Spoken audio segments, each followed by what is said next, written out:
আচ্ছা, বিকালে পেয়ারার যদি একটা চাট করা হয় আর সকলে মিলে যদি খাওয়া হয় কেমন লাগে, তাই না? তো এখন বর্ষার সিজনে বিভিন্ন ধরনের ফ্রুট পাওয়া যাচ্ছে, কিন্তু পেয়ারাটা অতিরিক্ত পরিমাণে পাওয়া যাচ্ছে। আর বৃষ্টিতে না আমাদের গাছে ভর্তি পুরো, গাছে সব পেয়ারাগুলো পেকে গেছে আর ডাঁশিয়ে গেছে।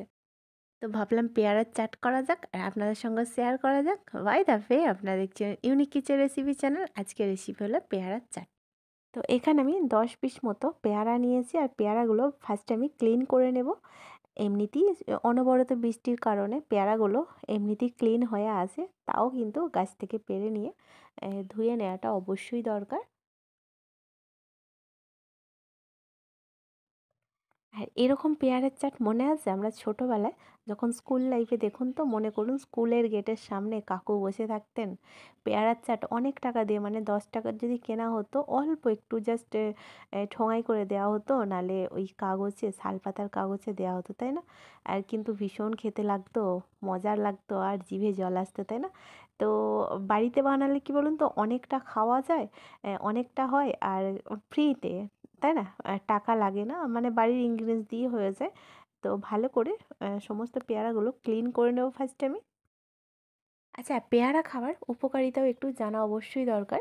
পেয়ারাতে আছে প্রচুর পরিমাণে ফাইবার উপাদান, আর হচ্ছে দীর্ঘস্থায়ী রোগের ঝুঁকি কমায়, আর পেয়ারায় আছে অ্যান্টিঅক্সিডেন্ট রয়েছে। তো আচ্ছা, সমস্ত পেয়ারাগুলো ক্লিন হয়ে গেছে। এরপর হচ্ছে একটা কাটিং বোর্ড নিয়েছি আর ফার্স্ট আমি এই যে দুই ধারটা একটু বাদ দিয়ে দেব। এরপর হচ্ছে একটু ছোট ছোট কিউব সাইজের কেটে নেব।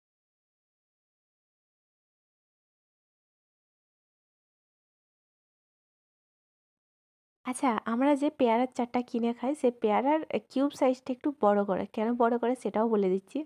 আমরা যদি 10 টাকার কিনি ধরেন, তো পেয়ারার সাইজটা একটু বড় করলে 5-6টা হলেই হয়ে গেল, ভর্তি হয়ে গেল ঠোঙা, ঠিক আছে? তো ওখানেও কিন্তু লজিক আছে। তো এখানে আমি ছোট ছোটই করছি, তো খেতেও ভালো লাগবে।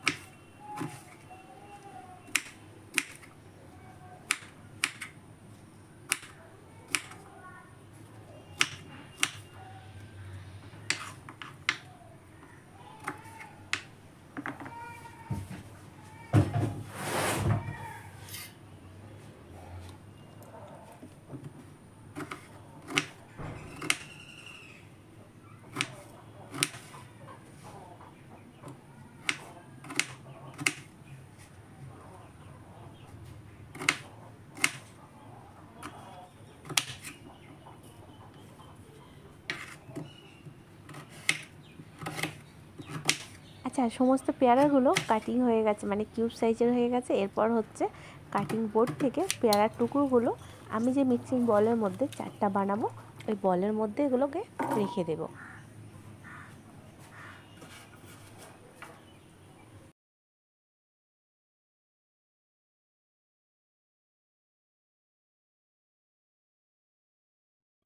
এরপর পেয়ারার চাট বানানোর জন্য ফার্স্ট আমি 3 চা চামচ মতো কাসুন্দি দিচ্ছি।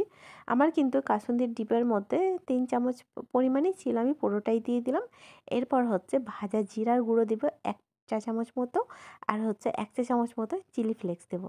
আচ্ছা, চিলি ফ্লেক্স কিন্তু ঝালের মাত্রা কম থাকে, সেটা সকলেই আমরা জানি। তো আমি এখানে 1 চা চামচ মতোই দিলাম।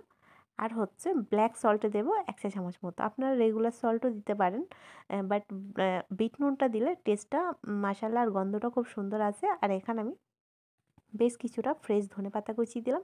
এরপর হচ্ছে ভালো করে পেয়ারাটা চামচের মাধ্যমে একটু মেখে নিতে হবে।